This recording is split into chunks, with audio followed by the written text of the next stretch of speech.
Hello everyone, আজ আমি বানাবো আলুর কচুরি। সেটা আপনাদের সঙ্গে শেয়ার করছি। তো আমি ওভেনটা অন করে প্যানটা বসিয়ে দিয়েছিলাম। প্যানটা গরম হয়ে যাওয়ার পরে এতে দিয়ে দিয়েছি 2 চামচ সর্ষের তেল। তেলটা গরম হয়ে গেছে, এতে আমি দিচ্ছি 2 পিঞ্চ মতো গোটা জিরে, হাফ ইঞ্চির একটু বেশি আদা আমি গ্রেট করে নিয়েছি। এই গ্রেট করা আদাটা দিয়ে দিলাম। আদাটাকে একটু নাড়াচাড়া করে নিলাম। দিচ্ছি হাফ চামচ ধনে গুঁড়ো, হাফ চামচ জিরে গুঁড়ো, হাফ চামচের একটু কম হলুদ গুঁড়ো। এই সব কিছুকে তেলের মধ্যে ভালোভাবে নাড়াচাড়া করে নিচ্ছি। আমি 2টো সেদ্ধ আলু নিয়েছি। এই সেদ্ধ আলুগুলোকে গ্রেটারে আমি গ্রেট করে প্যানের মধ্যে দিয়ে দিচ্ছি স্বাদ মতো লবণ। এবার এই আলুটাকে সব কিছুর সঙ্গে খুব ভালোভাবে ভেজে নিচ্ছি। আলুর সাদা রঙটা চলে যাওয়া পর্যন্ত আলুটাকে খুব ভালোভাবে গুঁড়ো মশলাগুলোর সঙ্গে মিশিয়ে নিলাম। দিচ্ছি হাফ চামচের একটু কম গরম মশলার গুঁড়ো, দিচ্ছি সামান্য চাট মশলা। মশলার গুঁড়ো আর চাট মশলাকেও খুব ভালোভাবে মিশিয়ে নিলাম। এবারে বেশ কিছু ধনেপাতা আমি ধুয়ে নিয়েছি, এগুলো এবারে মিহি করে কেটে এই আলুর মধ্যে দিয়ে দিচ্ছি। ধনেপাতা কুচিকেও মিশিয়ে নিচ্ছি আলুর সঙ্গে খুব ভালো মতো। ধনেপাতাকেও খুব ভালোভাবে মিশিয়ে নিলাম। এবারে এই স্টাফিংটা রেডি হয়ে গেছে। আমি এটা ওভেন থেকে নামিয়ে নিয়ে একেবারে ঠান্ডা করে নিচ্ছি। কচুরির পুরটা ঠান্ডা হতে দিলাম, আর এদিকে কচুরি বানানোর জন্য ময়দাটা মেখে নেবো। এর জন্য আমি নিয়ে নিচ্ছি 1 কাপ ময়দা, দিচ্ছি স্বাদ মতো লবণ, হাফ চামচ জোয়ান নিয়েছি, এতে ফ্লেভারটা ভালো হবে। আর এটা ঘষে দিচ্ছি 2টো হাতের তালুতে করে। তারপরে এই জোয়ানগুলো ময়দার মধ্যে দিয়ে দিলাম। লবণ আর জোয়ানকে খুব ভালোভাবে মিশিয়ে নিচ্ছি ময়দার সঙ্গে। ময়ানের জন্য দিচ্ছি 4 চামচ সাদা তেল। তেলটাকে ময়দার সঙ্গে খুব ভালোভাবে মিশিয়ে নিচ্ছি। এই তেলটাকেও মিশিয়ে আমি মুঠো বেঁধে দেখছি যে এটা ঠিকমতো মুঠো হচ্ছে কিনা।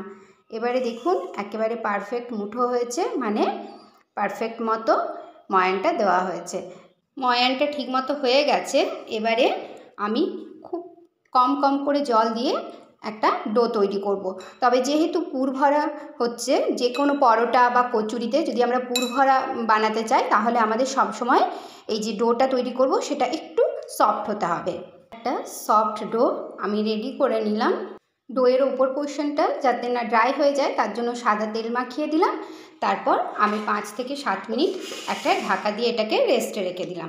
5 মিনিট পর আমি ঢাকাটা খুলে দিচ্ছি, আর এই যে ডোটাকে আরেকটু ভালো করে থেসে নিচ্ছি। ডোটাকে এরকমভাবে ভালো করে থেসে নিলে তাহলে খুব সুন্দর হবে কচুরিগুলো।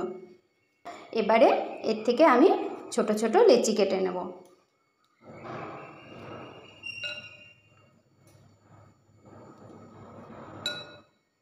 সব লেচিগুলো আমি কেটে নিয়েছি। এবার লেচিগুলোকে এরকমভাবে একটু ঘুরিয়ে নিচ্ছি সব কটা লেচিকেই।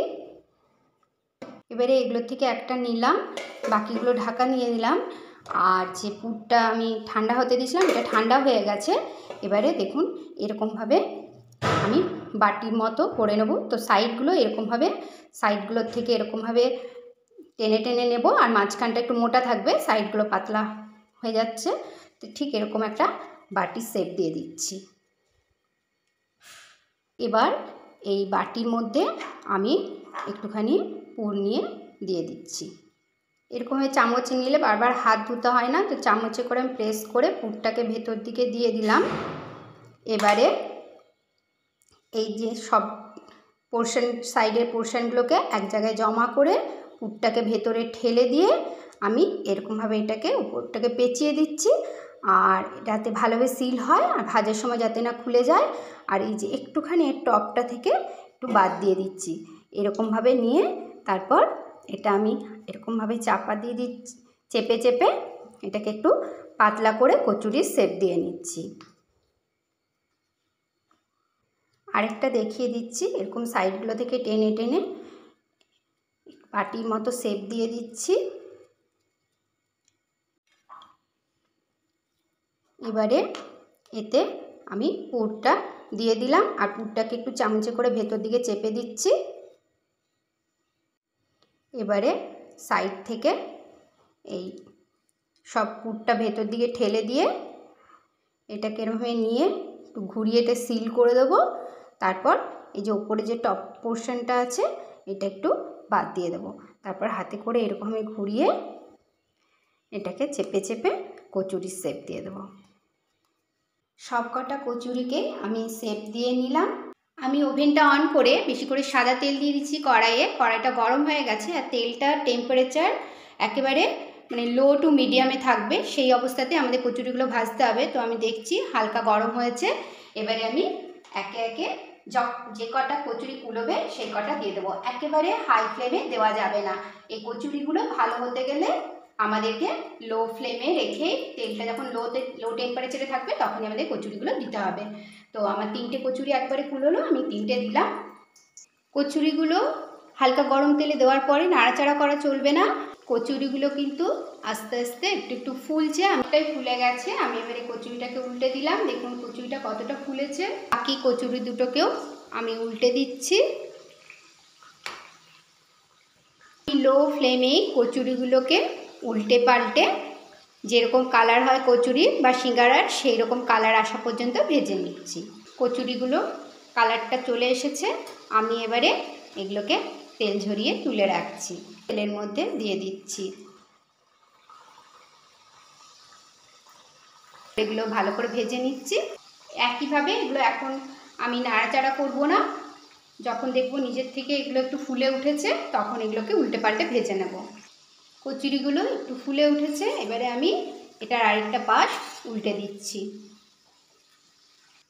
প্রথমবারে কচুরিগুলো ভেজে তুলে নিয়ে তারপরে যখন আমি আবার দিলাম তো টেম্পারেচারটা তেলের অনেকটাই বেড়ে গিয়েছিল, তাই আমি ওভেনটা অফ করে দিয়েছিলাম। তারপরে আবার যখন তেলের টেম্পারেচারটা ডাউন হয়ে গেল তখন আমি ওভেনটাকে অন করে লো ফ্লেমে করে দিয়েছি।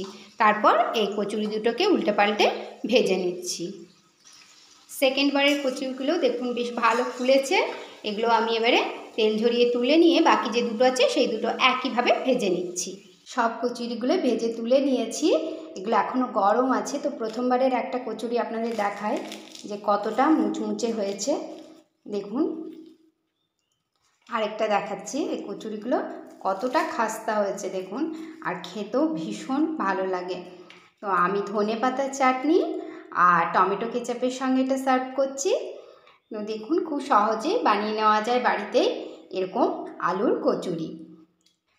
Please do like, comment, share and subscribe to my channel. আজ এই পর্যন্তই। দেখা হচ্ছে পরের ভিডিওতে এরকমই সহজ সরল কিন্তু মজাদার কোনো রেসিপি নিয়ে। Till then take care, thank you.